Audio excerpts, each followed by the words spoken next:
Hand Peking মানে হচ্ছে কি হাত দিয়ে ইনসেক্ট পেস্ট ধরে কিল করা। মানে এটি শুনতে একটু কেমন লাগতেছে না? হাত দিয়ে আমরা পোকা ধরে কেমন করে আমরা পেস্ট কন্ট্রোল করব? এটা শুধু তাই নয়, এমন কতগুলো পেস্ট আছে তাদেরকে মানে হাত দিয়ে কন্ট্রোল করা সবচেয়ে সহজ এবং ইজি মেথড। অন্যান্য মেথডের চেয়ে এই মেথড দিয়ে বেশি পেস্ট কন্ট্রোল করা যায়, মানে এই হ্যান্ড পিকিং এর মাধ্যমে। এটা হলো মোস্ট এনসিয়েন্ট মেথড, এটা সবচেয়ে পুরাতন মেথড। কোন ইনসেক্ট গুলোকে আমরা কালেকশন করতে পারবো হ্যান্ড পিকিং এর মাধ্যমে? বলতেছে লার্জ এন্ড কনস্পিকুয়াস, যেগুলো বড় এবং দূর থেকে দেখা যায়, ডিস্টিংক্ট। আর একটা বৈশিষ্ট্য হলো কি নিউমারাস এন্ড রিমেইন টুগেদার, অনেকগুলো ইনসেক্ট এবং একসঙ্গে থাকে। একটা বৈশিষ্ট্য হলো কি লার্জ হইতে হবে, আর একটা হলো কি নিউমারাস এন্ড রিমেইন টুগেদার, অনেকগুলো এবং একসঙ্গে থাকে। তাদেরকে আমরা হ্যান্ড পিকিং এর মাধ্যমে কালেকশন করতে পারি। অনেকগুলো এক্সাম্পল এখানে তোমাদের দেওয়া আছে। আমি প্রথমে একটা এক্সাম্পল বলি। যেমন এখানে বলা আছে রাইস স্টিম বোরার। রাইস স্টিম বোরার, তোমাদের যদি বলা হয় রাইস এটা একটা মারাত্মক পেস্ট, যদি বলা হয় যে একটা পেস্টের নাম করো তাহলে বলতে হবে রাইস স্টিম বোরার। এটা হলো মারাত্মক পেস্ট এবং ডেঞ্জারাস পেস্ট রাইসের। এই পেস্টটা করে কি, এই যে ধান গাছের পাতার মধ্যে গাদা করে মাছ ফর্মে ডিম পাড়ে। ডিম পাড়ার পরে এরা গ্রেশ হেয়ার বা ব্রাউনিশ হেয়ার দিয়ে ঢেকে রাখে, এবং এই ডিমের গাদাটা অনেক দূর থেকে দেখা যায়, মানে ডিস্টিংক্ট একেবারে। এক একটা এক মাসের মধ্যে প্রায় 200-250 ডিম থাকে।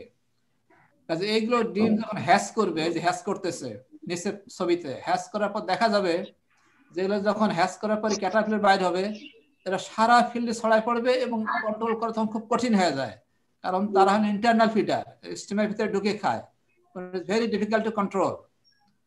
কাজে আমরা যদি এক কাজ করি, এই যে এক মাছটা আছে যেটা অনেক ডিস্টিংক্ট দূর থেকে দেখা যায়, এই ধান গাছের পাতা এইটুকু অংশ ছিঁড়ে নিয়ে এক মাছটা সহকারে মাটিতে ফেলাই দিয়ে পা দিয়ে একটু ডলা দিয়ে দিলাম, তাহলে একসঙ্গে 200-250 ইঞ্চি আমি কিল করে ফেললাম 1 সেকেন্ডের মধ্যে, যেটা কন্ট্রোল করা অনেক ব্যয়বহুল, অনেক খরচ ছিল, অনেক ব্যয়বহুল ছিল।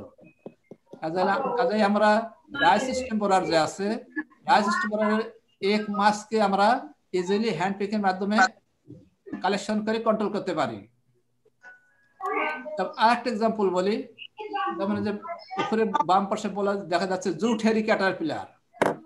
পাটের এটি একটা মারাত্মক বিষয় পোকা, জুট হেরি ক্যাটারপিলার, এবং এরা খুব ভরাসিয়াস স্পিডার। এরা করে কি, এই ইনসেক্ট পাতার মধ্যে গাদা করে ডিম পাড়ে। এক একটা গাদাতে প্রায় 700-800 ডিম থাকে।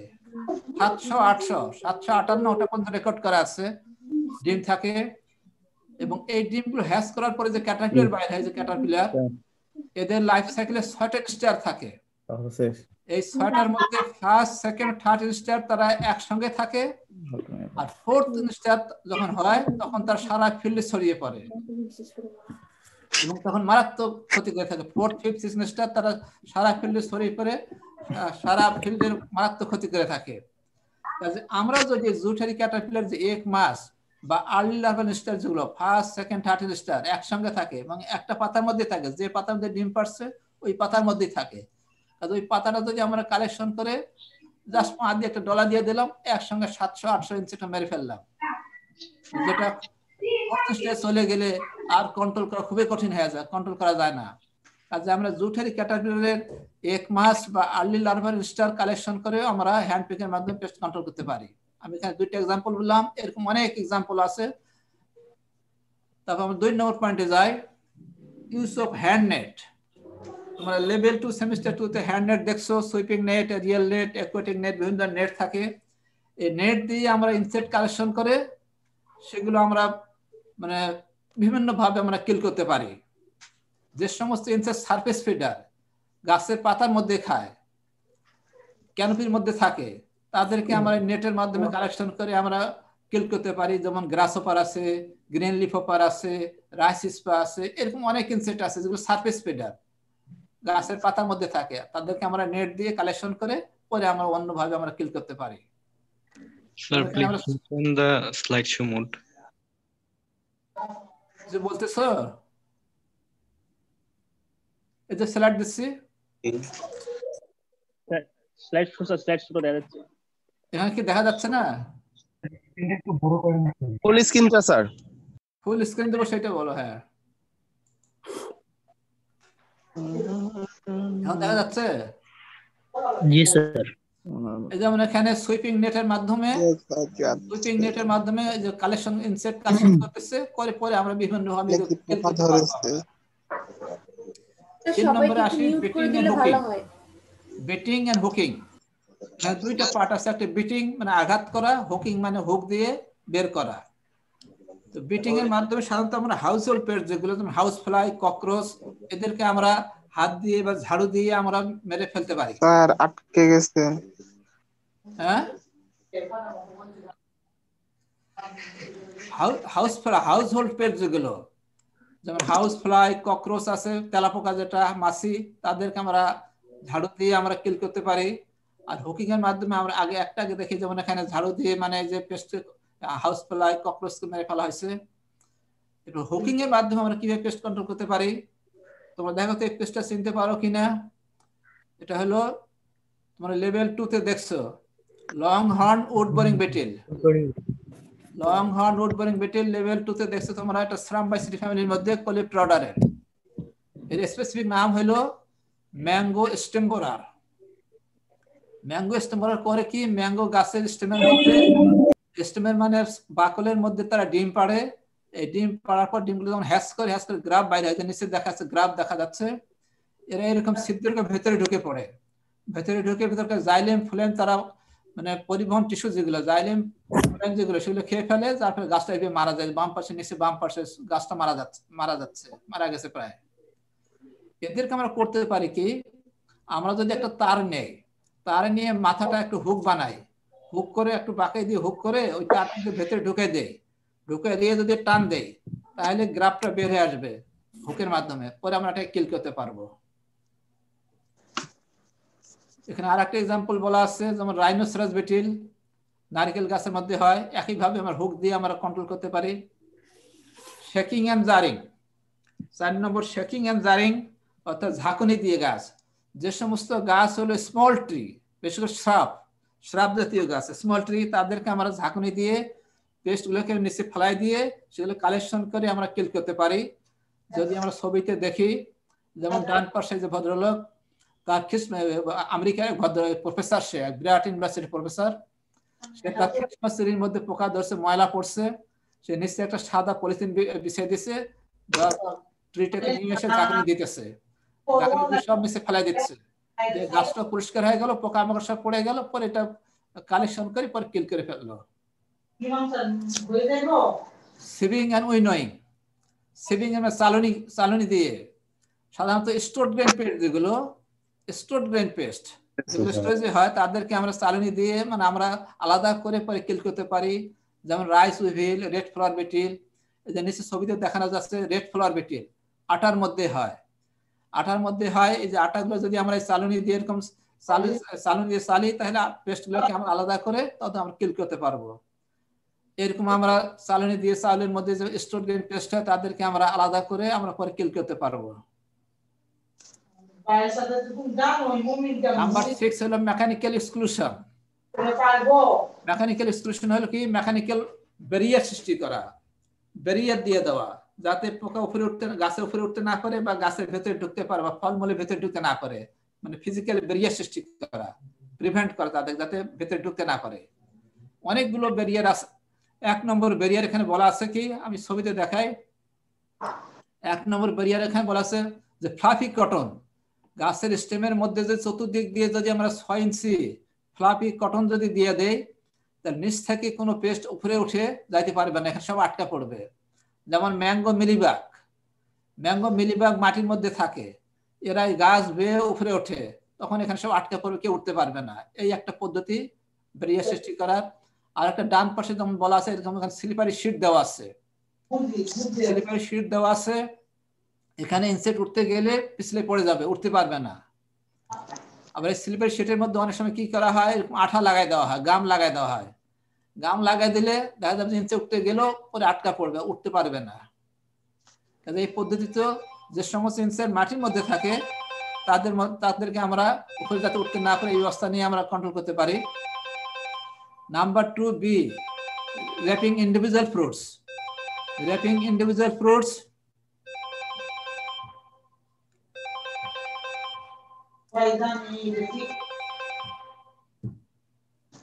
Wrapping individual fruits. ফ্রুটসকে আমরা র্যাপিং করে আমরা মানে তাদেরকে রক্ষা করতে পারি। এটা পদ্ধতি সারা ওয়ার্ল্ডে মানে বেশ পপুলার, আমাদের দেশেও এখন এটা পপুলার হচ্ছে। আমরা যদি স্লাইড দেখি, যেমন এই যে আম, উপর দিকে বাম পাশে স্লাইড যদি দেখি, এখানে আমকে আমরা র্যাপিং করা, আমকে মানে র্যাপিং করা আছে। ডান পাশে পুরো গাছকে র্যাপিং করা হয়েছে। আমের দুইটা মেজর পেস্ট আছে, আম যেটা আমরা খাই সেই আমকে অ্যাটাক করে, যেমন ম্যাঙ্গো উইভিল আর একটা ম্যাঙ্গো ফ্রুট ফ্লাই, এই দুটো আমকে অ্যাটাক করে। এই দুইটা পেস্টকে রক্ষা করার জন্য এই পদ্ধতি ব্যবহার করা হয়, আমকে মানে র্যাপিং করা হয়।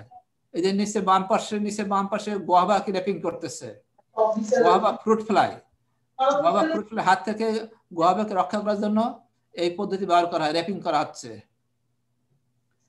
এখানে আমরা স্লাইডে দেখতেছি যে ব্যানানা প্রত্যেকটা কাঁধি, প্রত্যেকটা ছড়াকে মানে ছড়িকে মানে ইয়ে করা আছে, র্যাপিং করা আছে। ব্যানানার মধ্যে একটা ইম্পর্টেন্ট পেস্ট আছে, হলো ব্যানানা লিফ এন্ড ফ্রুট বুটিল।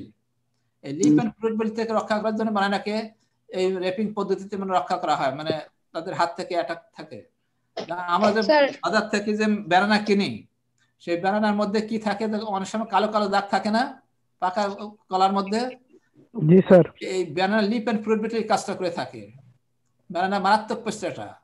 এই পেস্ট থেকে মানে ওই কলা আমরা কিনতে চাই না, কালো কালো দাগ ইয়ে থাকে, তো মানে মার্কেট ভ্যালু কমে যায়, প্রাইস কমে যায়, মানে নিতে চাই না, কিনতে চাই না জনগণ। এই জন্য করা হয় কি, এই পদ্ধতি মানে ব্যবহার করা হয়। স্যার কি দিয়ে র‍্যাপিং করা হয়? র‍্যাপিং আছে বাজার কিনতে পাওয়া যায়, বিভিন্ন জিনিস দিয়ে মানে এনভেলপ আছে, এনভেলপ পাওয়া যায়, ওখানে রেক্সিনের ইয়ে দিয়ে করা যায়, বিভিন্ন ধরনের মানে ইয়ে আছে, কিনতে পাওয়া যায়। মসকিটো নেট আছে, বিভিন্ন ধরনের ইয়ে দিয়ে মানে র‍্যাপিং করা যায়।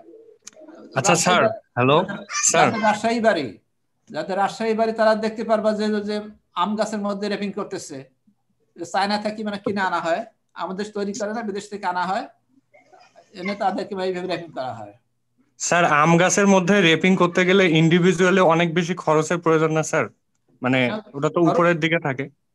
খরচ মানে এখন মানে এটা মানে মানে কমে আসছে, মানে খরচ এখন মোটামুটি এটা মানে ইয়ার মধ্যে চলে আসছে, মানে কস্ট বেনিফিট রেশিও করে দেখা গেছে যে এটা এখন মোটামুটি আমাদের রিজনেবল পর্যায়ে আছে। এখন এই পদ্ধতিটা ভেরি পপুলার হয়ে গেছে, সারা ওয়ার্ল্ডে এই পদ্ধতি ব্যবহার করে। আমাদের দেশও ছিল না, এখন আমাদের গত 2 বছর ধরে আমাদের দেশে এই পদ্ধতি মানে চালু হয়েছে, এবং এটা ভালো এফেক্টিভ পদ্ধতি। কোনো ইনসেক্টিসাইড ব্যবহার করতে হয় না, কোনো পোকা ধরে না, আমের কালার বেশ সুন্দর হয়, কোনো বেশ সুন্দর হয় আর কি, মানে কালার বেশ সুন্দর হয়। ইফেক্টিভ পদ্ধতি, এই পদ্ধতি এখন সারা দেশে ছড়িয়ে পড়বে কিছুদিনের মধ্যেই। তারপর number C, scaring birds and bats, attacking fruits and grain crops by creating noise. ভয় দেখিয়ে পাখিকে এবং বাদুরকে আমরা দূরে সরাই দিতে পারি, দিয়ে মানে আমাদের ক্রপকে রক্ষা করতে পারি। যেমন যাদের বাড়ি রাজশাহী, দিনাজপুর, তাদের দেখবা যে মানে লিচু গাছ, লিচুর মধ্যে মেইন পেস্ট কি বাদুর, তাই না?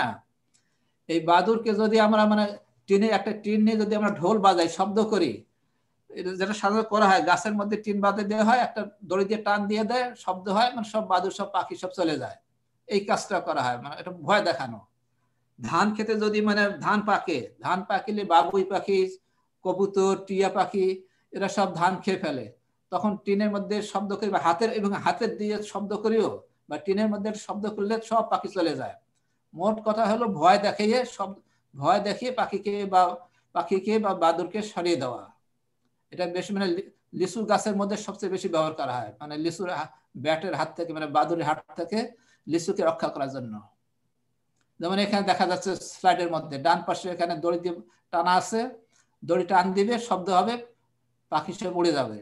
ডান পাশে হল কি একটা ইমপ্রুভ মেথড, এখানে একটা ডিস্ক আছে, ডিস্কের মধ্যে সাউন্ড মানে রেকর্ড করা আছে, কিছুক্ষণ পর পরে শব্দ হবে, শব্দ হলে তারপর আর আসবে না, সব ঘরে পালিয়ে যাবে পাখিরা। যেমন এখানে কি বলা আছে, কাকতাড়ুয়া দেওয়া আছে, কাকতাড়ুয়া আমরা অনেক সময় ব্যবহার করি যাতে পাখিরা ভয় পায়, ফেলতে আসতে না পারে। এরপরে আসে ট্রেন্সিং, ট্রেন্স কাটা। এটা আমাদের দেশের সমস্যা না, এটা সাধারণত মরুভূমি অঞ্চলে, যেগুলো মরুভূমি অঞ্চলের একটা পেস্ট আছে লোকাস্ট, তোমার নাম শুনছো লেভেল 2 তে অর্থোপটেরা অর্ডারে অ্যাগ্রিডি ফ্যামিলি লোকাস্ট গ্রাসহপার নাম শুনছো না? সেই লোকাস্টটা হলো কি মারাত্মক পেস্ট, দেখো বাংলায় বলা হয় পঙ্গপাল। এবং এরা 100 200 হাজারে হাজারে হয় না, এরা লাখে লাখে কোটি কোটি হয়। এবং যখন কোনো ফিল্ডে তারা করে কি, কোনো ফিল্ডে যখন অ্যাটাক করে ওই ফিল্ডে চতুর্দিক দিয়ে তারা ট্রেন্স কাটে, গর্ত করে।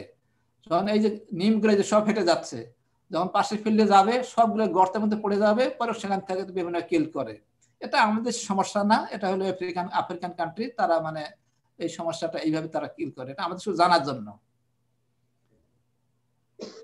Parsing for birds in crop field, perching for bird in crop field মানে ফিল্ডের মধ্যে পাখিদের বসার ব্যবস্থা করে দেওয়া, যেমন এরকম গাছের ডাল পুঁতে দেওয়া, এরকম বসার ব্যবস্থা করে দিলে এই পাখিগুলো তারা মানে করবে কি, পোকা সব ধরে খেয়ে মানে রিডিউস করবে। আমাদের মনে রাখতে হবে যে যে কোনো একটা মেথডে পেস্ট কন্ট্রোল করা যাবে না, তোমাদের পড়ানো হবে আইপিএম, ইন্টিগ্রেটেড পেস্ট ম্যানেজমেন্ট, অনেকগুলো মেথডকে একসঙ্গে ব্যবহার করে পার্ট পার্ট ব্যবহার করে পেস্ট কন্ট্রোল করা, এটা মনে রাখবে না। এই একটা মেথড দিয়ে কখনো পেস্ট কন্ট্রোল করা যাবে না।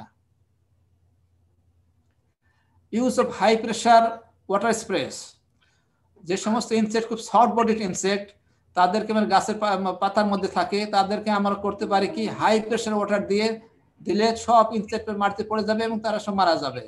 এই পদ্ধতিটা সাধারণত যারা গোলাপ বাগানের কাজ করে ইন্ডিয়াতে, আমাদের দেশে এই প্র্যাকটিসে শুরু করছে, ইন্ডিয়াতে এটা সবচেয়ে বেশি মানে জনপ্রিয়। তারা যা ওয়াটার স্প্রে করে সব পোকামাকড়, এফিড, স্কেলিং সেট, মিলিবাগ, তাদেরকে তারা কন্ট্রোল করে, তারা গোলাপ বাগান করে।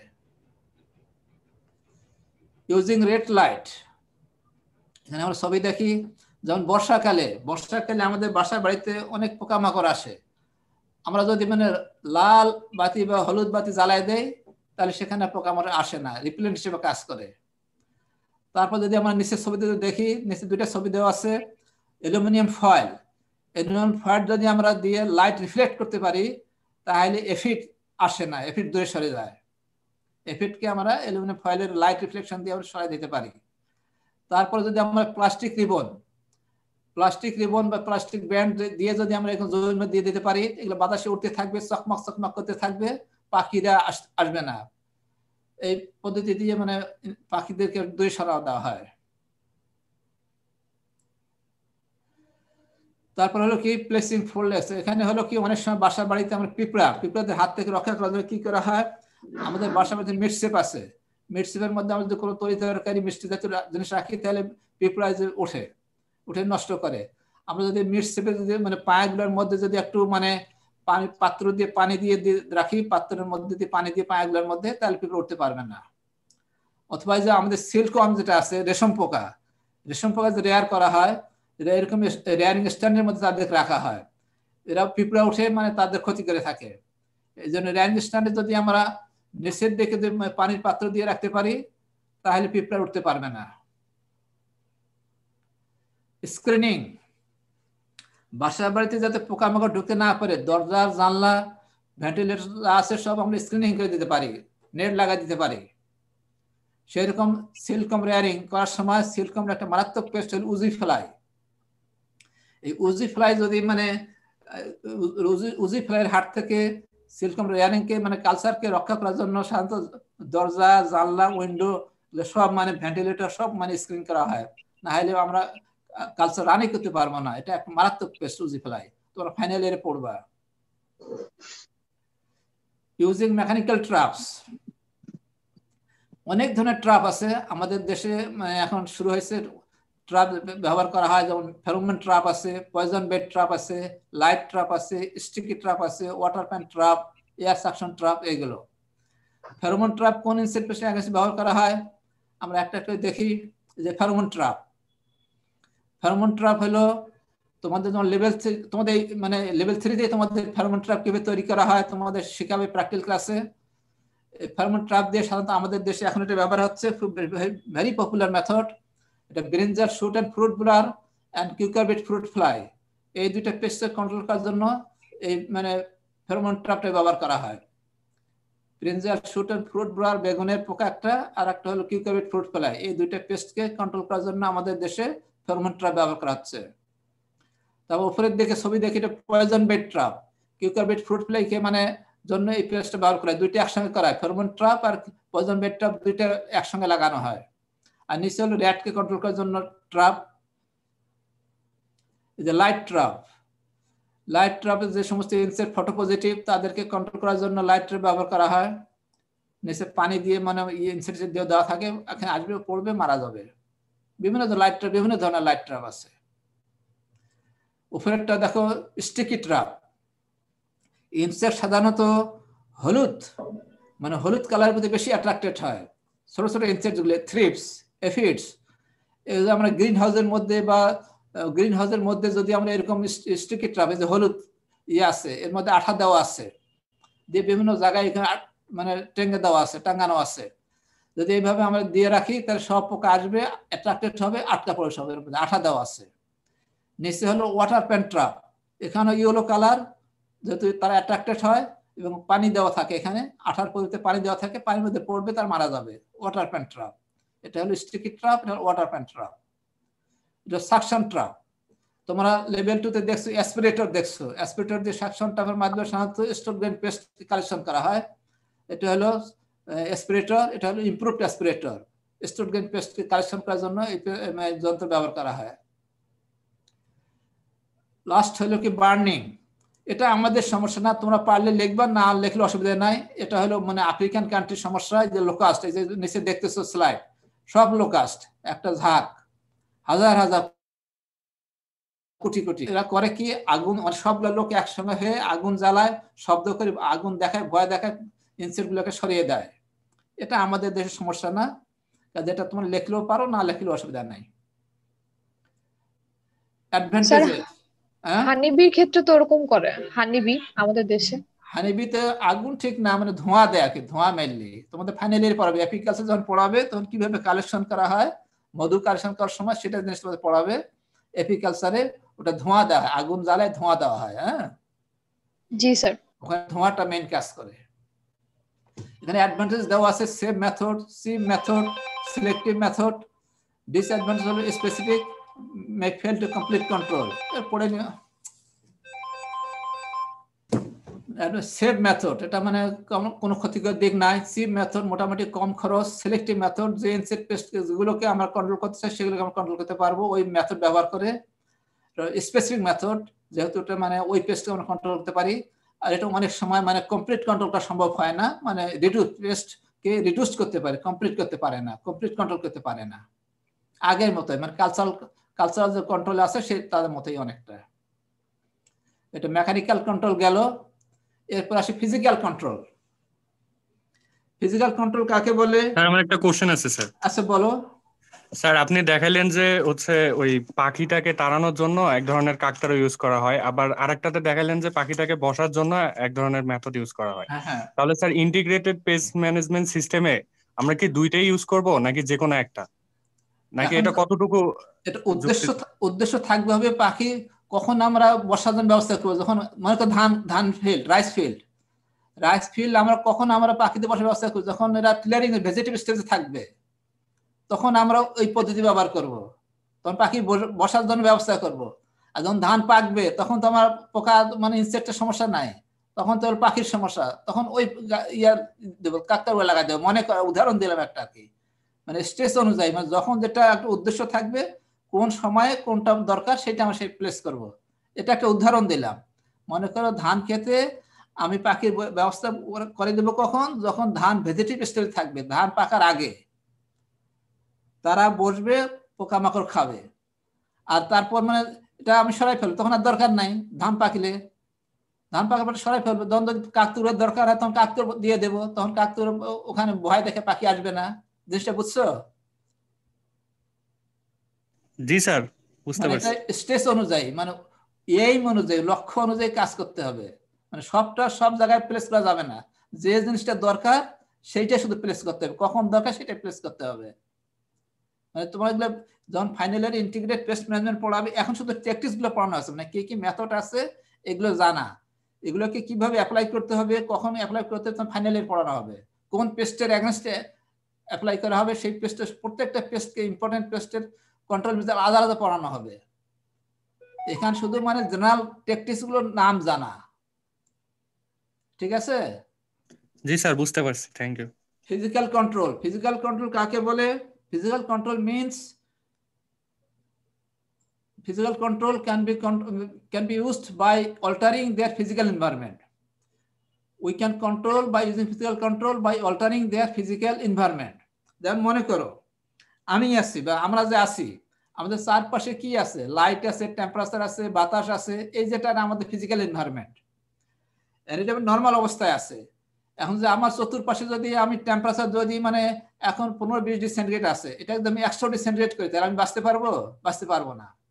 সেরকম যদি আমাদের টেম্পারেচার যদি -80 -100 ডিগ্রি সেন্টিগ্রেড করে দেয়, তাহলে বাঁচতে পারবো না। সেরকম প্রত্যেকটা ইনসেক্টের মনে করো, ইনসেক্টের চতুর্পাশে যে এনভায়রনমেন্ট, সেটা তার ফিজিক্যাল এনভায়রনমেন্ট। এই ফিজিক্যাল এনভায়রনমেন্টকে যদি আমরা টেম্পারেচার বলো বা লাইট বলো বা বিভিন্ন অ্যাটমসফিয়ার বলো, আমরা চেঞ্জ করে দিতে পারি। ফিজিক্যাল এনভায়রনমেন্ট চেঞ্জ করে দিয়ে তাদেরকে আমরা কিল করতে পারি। টেম্পারেচার বাড়াই দিলাম, সব ইনসেক্ট মারা যাবে। কাজেই ইনসেক্টের ফিজিক্যাল যে এনভায়রনমেন্ট আছে, চতুর্পাশে ফ্যাক্টর আছে, এনভায়রনমেন্ট আছে, সেটাকে অল্টার করে আমরা পেস্ট কন্ট্রোল করার নাম হলো ফিজিক্যাল কন্ট্রোল। জাস্ট এটা আমরা সহজে বোঝার জন্য, by altering their physical environment, চতুর্পাশে এনভায়রনমেন্টকে অল্টার করে তাদেরকে কন্ট্রোল করার নাম হলো ফিজিক্যাল এনভায়রনমেন্ট। কি ভাবে করতে পারি? একটা হলো application of heat, high temperature apply করে। Application of cold, low temperature apply করে। Number 3, manipulation of moisture regulate করে। অ্যাটমসফিয়ারিক কম্পোজিশন, বাতাসের মানে কম্পোজিশন চেঞ্জ করে আমরা কন্ট্রোল করতে পারি। 4টে মেথড আছে, আমরা একটা একটা করে দেখি। প্রথমে হলো application of heat, high temperature apply করে কিভাবে কন্ট্রোল করতে পারি। এখানে 3টা মানে অ্যাপ্লিকেশন আছে। প্রথমে এতে কি বলতেছে? Super heating, green house, store house, godown etcetera above 50 degrees centigrade for 10 to 12 hours kill insect pest like stored grain pest in storage and aphids in greenhouse. এটা হলো কনফাইন্ড এরিয়া, কনফাইন্ড লাগবে, ঘর লাগবে, মানে কনফাইন্ড এরিয়া লাগবে, যেমন green house confined, store house confined, godown confined area. এখানে টেম্পারেচারটা যদি আমরা 50 ডিগ্রি সেন্টিগ্রেড উঠাইতে পারি যে কোনো ব্যবস্থার মাধ্যমে, 50 ডিগ্রি সেন্টিগ্রেড উপরে উঠে দিয়ে 10 থেকে 12 ঘন্টা রেখে দিলে সব পেস্ট মারা যাবে, একটাও থাকবে না। এই পদ্ধতিতে ইন্দোনেশিয়া রাইস স্টোর করে, তারা 55 ডিগ্রি সেন্টিগ্রেড ব্যবহার করে এই ইন্দোনেশিয়া রাইস স্টোর করে রাখে। তারা 50 ডিগ্রি সেন্টিগ্রেড তাপমাত্রার উপরে যদি 10 থেকে 12 ঘন্টা দেওয়া যায়, তাহলে কোনো ইনসেক্ট পেস্ট সার্ভাইভ করতে পারবে না। এটা একটা মেথড। এই পদ্ধতি ব্যবহার করছে কারা? ইন্দোনেশিয়া। তার কত ডিগ্রি সেন্টিগ্রেড ব্যবহার করে? 55 ডিগ্রি সেন্টিগ্রেড। তারপর বিতে আসতেছে কি? Exposing infested grain to the sun on a পাক্কা ফ্লোর। আমরা যে ধান চাল সংগ্রহ করার পরে আমরা জমা করে রাখি, বস্তায় গোলার মধ্যে আমরা রাখি। রাখার পরে এখানে স্টোর গ্রেন পেস্ট ধরে, রাইস উইভিল আছে, অনেক স্টোর গ্রেন পেস্ট আছে, তোমাদের ফাইনালে পড়াবে, এটা অ্যাটাক করে। এখন এইগুলো পেস্টকে অ্যাটাক করে, এইগুলো করা হয় কি মাঝে মাঝে এই বস্তাগুলো যে বের করে রোদ্রে দিয়ে দেয়, মানে ঢেলে দিয়ে দেয় পাক্কা ফ্লোরের মধ্যে। পাক্কা ফ্লোর মানে গরম থাকে, সব ঢেলে দিয়ে দেয়, তাহলে সব পোকা বের হয়ে যাবে, একটাও থাকবে না। পরে এগুলো কালেকশন করে আবার বস্তায় রেখে দেওয়া। এই মেথডটা সাধারণত যারা রাইস মিল আছে, তোমরা যারা দেখছো নর্থ বেঙ্গলের বাড়ি রাইস মিলার, তারা ব্যবহার করে। তাদের অনেক পাক্কা ফ্লোর থাকে, তারা বস্তা হাজার শত বস্তা রাখে। তারা কিছুদিন পর পরে করে কি, বস্তাগুলো বের করে সব পাক্কা ফ্লোরে বিছিয়ে দেয়, সব পোকা বের হয়ে যায়, আবার তার সন্ধ্যার সময় আবার উঠে রেখে দেয়। এটা আমাদের যে ট্রপিক্যাল রিজন যেগুলো, সেই সব জায়গায় এই ব্যবস্থাটা অ্যাপ্লিকেবল। আমাদের দেশে ইন্ডিয়ায় আমাদের ট্রপিক্যাল রিজন, আমাদের দেশে এটা অ্যাপ্লিকেবল। আরেকটা হলো কি ওয়াটার ভাপার ট্রিটমেন্ট। স্যার হ্যাঁ স্যার, রাইস স্টোর করার সময় তো ফ্রেশ রাইসই স্টোর করা হয়, কিন্তু পরবর্তীতে রাইস উইভিল গুলো আসে মানে ওদের তো ওরা কোথায় খাবার আছে ওরা ঠিকই খুঁজে বাইর করে। আসে বিভিন্ন জায়গাতে বাইরে থেকে আসে, মানে রাইসের মতো থাকে না, বিভিন্ন জায়গাতে থাকে তারা। রাইস যেমন রাইস উইভিল, এরা ফিল্ডও অ্যাটাক করে, ফিল্ডও থাকে, বাইরে থাকে। এর বায়োকোলজি তোমাদের পড়াবে ফাইনাল ইয়ারে, বায়োকোলজি তোমাদের nature of damage, bioecology and control measure পড়াবে, তখন তুমি বুঝতে পারবে এরা মানে বাইরে থাকে। তখন রাইসের মধ্যে তার চলে আসে, বিভিন্ন জায়গায় থাকে ইনফেস্টেড। একটা আমার এক ঘরের মধ্যে রাইস ইনফেস্টেশন আছে, অনেক সময় ডিম পেড়ে রাখে, ডিম সহকারে আমরা কিনতেছি, ওই ডিম পরে হ্যাশ করে, মানে বিভিন্ন সোর্স আছে ইনফেস্টেশনের। এরপর আমরা আসি water vapour treatment. Water vapour ট্রিটমেন্টটা সাধারণত কোয়ারেন্টাইন সিস্টেমে ব্যবহার করা হয়। কোয়ারেন্টাইন সিস্টেমে যখন এক দেশ থেকে আরেক দেশে যখন ফ্রুটস বা ভেজিটেবল যখন এক্সপোর্ট করে, তখন তার মাধ্যমে যাতে ইনসেক্ট পেস্ট যাতে মানে এক দেশ থেকে আরেক দেশে না যায়, তখন তারা করে কি ওয়াটার ভ্যাপার ট্রিটমেন্ট করে। যদি কোনো ইনসেক্ট পেস্ট থাকে তাহলে সেগুলো এই ট্রিটমেন্ট করার পরে মারা যাবে।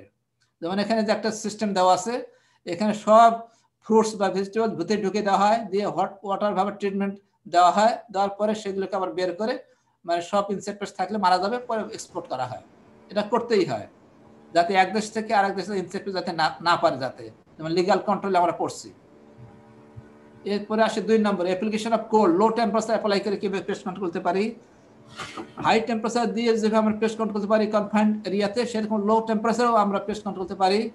পেস্ট সাধারণত ইনসেক্ট লো টেম্পারেচার সার্ভাইভ করতে পারে না, সাধারণত 5 থেকে 10 ডিগ্রি সেন্টিগ্রেড বা নিচে রাখলে কোনো পেস্ট সার্ভাইভ করতে পারে না। এই পদ্ধতিতে আমরা যেমন আমাদের দেশে যেমন পটাটো কোল্ড স্টোরেজে পটাটো রাখি, তাই না? আমরা এই যে কোল্ড স্টোরেজ, এখানে পটাটো মানে রাখা আছে, এখানে পটাটো পচে না যায়, কোনো পোকামাকড় না দেয়। পটাটো টিউবার ওয়ার্ম নামে একটা পেস্ট আছে, আমরা পটাটো রাখিলে এই পেস্ট অ্যাটাক করে, পটাটো টিউবার ওয়ার্ম না এখানে রাখলে আর পটাটো ধরতে পারবে না। তারপরে এখানে বিদেশে ফরেন কান্ট্রি দেখো তার ফ্রুটস তারা স্টক রেখে দিচ্ছে, মাল্টা, অরেঞ্জ, আপেল এগুলো তারা রেখে দেয়। Number 3, manipulation of moisture. Manipulation of moisture, ময়েশ্চারকে আমরা বাড়িয়েও এবং কমাইয়েও আমরা পেস্টকে রেগুলেট করতে পারি। বাই রেজিং আর লোয়ারিং, দুইটা পয়েন্ট এখানে আছে। ময়েশ্চারকে বাড়িয়ে এবং লোয়ারিং কমাইয়েও আমরা পেস্টকে কন্ট্রোল করতে পারি। কিভাবে? যেমন আমরা যে এতে বলতেছে কি, আমরা যে ধান যেটা আমরা কালেকশন করি, রাইস বা ধান যেটা বলি, আমরা হারভেস্ট করি, হারভেস্ট করার সময় এর মধ্যে ময়েশ্চার লেভেল প্রায় 15% 16% থাকে। এই ধানটাকে যদি আমরা শুকাই, রোদের শুকে যে ময়েশ্চার লেভেল যদি আমরা 8%-এর নিচে নিয়ে আসতে পারি, 8% পর্যন্ত রাখা যায়, 8% নিচে নিয়ে আসতে পারি, তাহলে এখানে কোনো আনইনসেক্টেড ধরবে না। যখন আমরা কোনো মানে ক্রপ যখন আমরা স্টোর করব, তার ময়েশ্চার লেভেলটা 8% বা 8% নিচে রাখতে হবে, তাহলে কোনো insect store grain pest attack করবে না। যেমন এখানে ধান কাটার পরে যেসব রোদ্রে শুকাচ্ছে, ময়েশ্চার লেভেল কমাচ্ছে, কমার পর এইভাবে যে বস্তায় বস্তায় রেখে দিচ্ছে, আমাদের দেশে বস্তা রাখে, বিদেশে সাইলের মধ্যে রাখে, তারা ইমপ্রুভ মেথড সাইলের মধ্যে রাখে, আমরা বস্তায় বস্তায় রাখি, তাহলে আর কোনো পোকা এখানে ধরবে না যদি 8% বা 8% নিচে রাখা হয়। তারপর এখানে বলতেছে কি মশার বেডিং সেন্টার। মশার বেডিং সেন্টার, মশার বেডিং সেন্টারের মধ্যে পানি যদি আমরা সরাই দেই,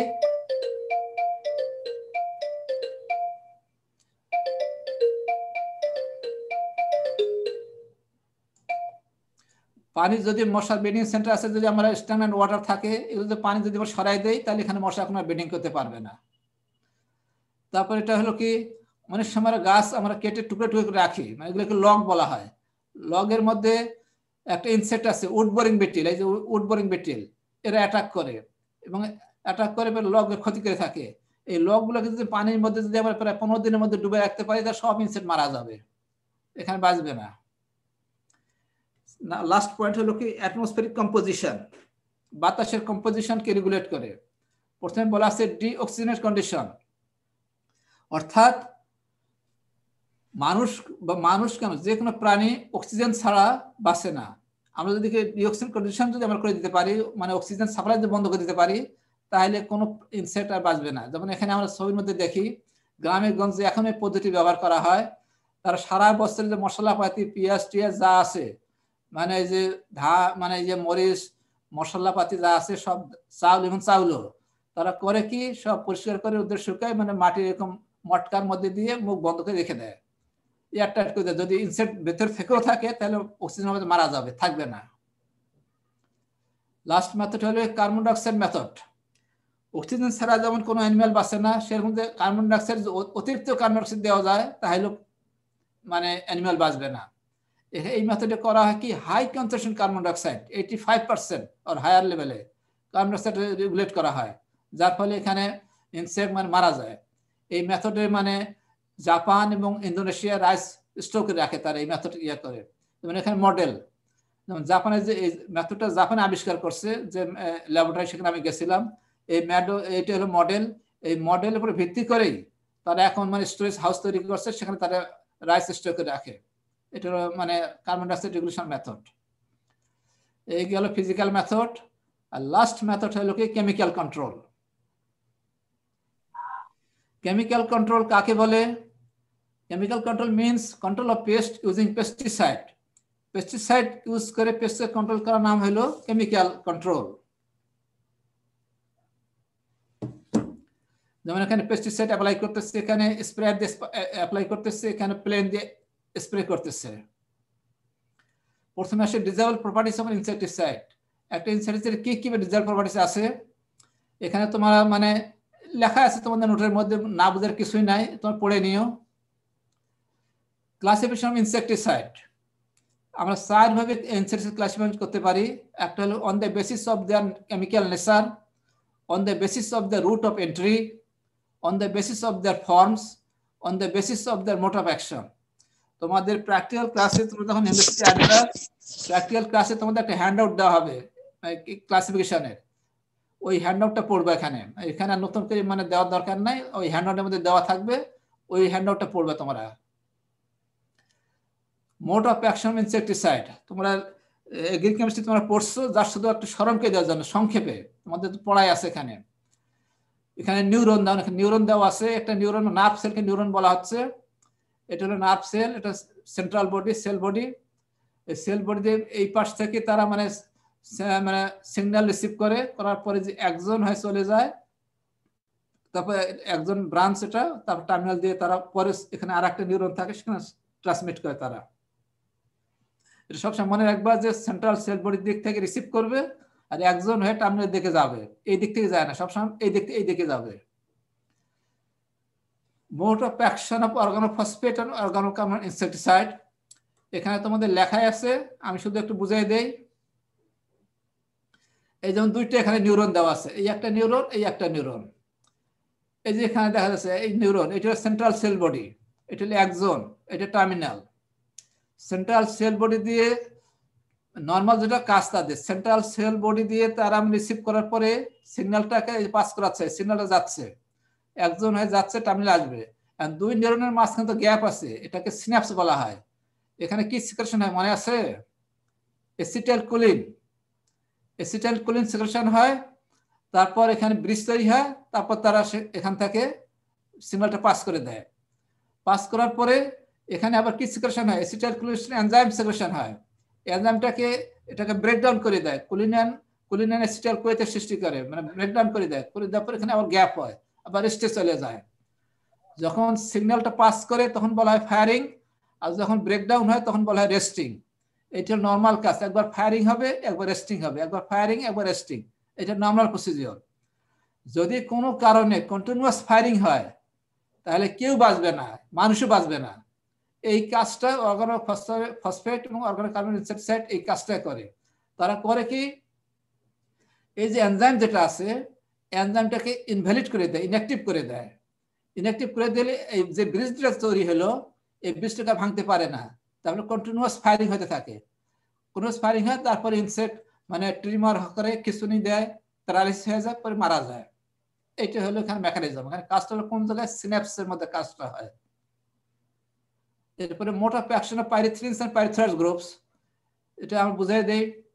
এই দুইটা নিউরন একই ছবি দেওয়া আছে। আগে এখানে কাজ ছিল কোন জায়গায় কাজটা করতো, এখানে যে মানে সিনাপসের মধ্যে কাজটা তারা করতো। এখন কাজটা করবে এই জায়গাটায়, মানে সেন্ট্রাল মানে সেল বডি এবং একজন, সেন্ট্রাল সেল বডি যে সিগন্যালটা রিসিভ করতেছে, রিসিভ করার পর একজনে আসতেছে, এই একজনে আসা এই জায়গাটাতে এখানে একটা মানে ইয়ে আছে, সুইচ আছে, সুইচ বলা, অন অফ সুইচ বলা হয়।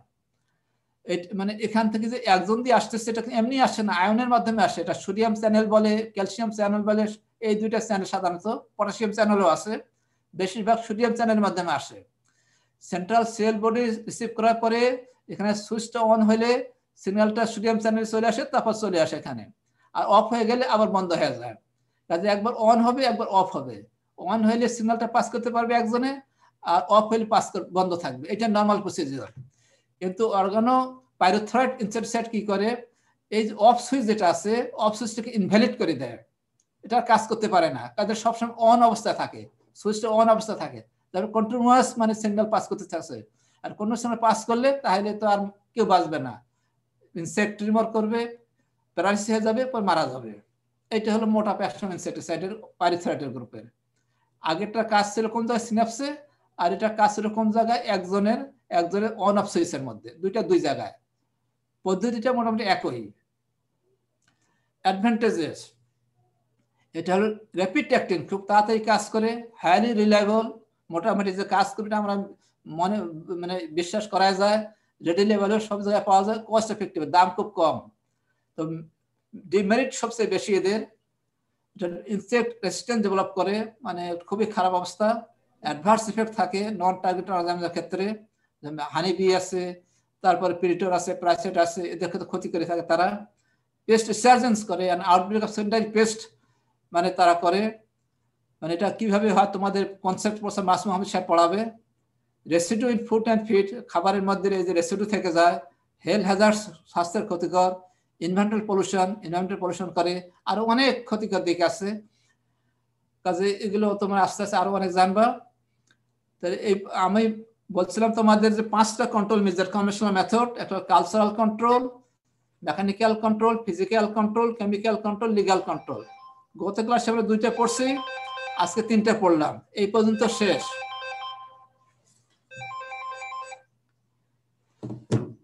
তাহলে আমরা আজকে এখানে শেষ করি। হ্যাঁ, তোমাদের ইয়ে করো, তোমাদের চ্যাট বক্সের মধ্যে তোমাদের ইয়ে দিয়ে অ্যাটেন্ডেন্স দিয়ে দিও।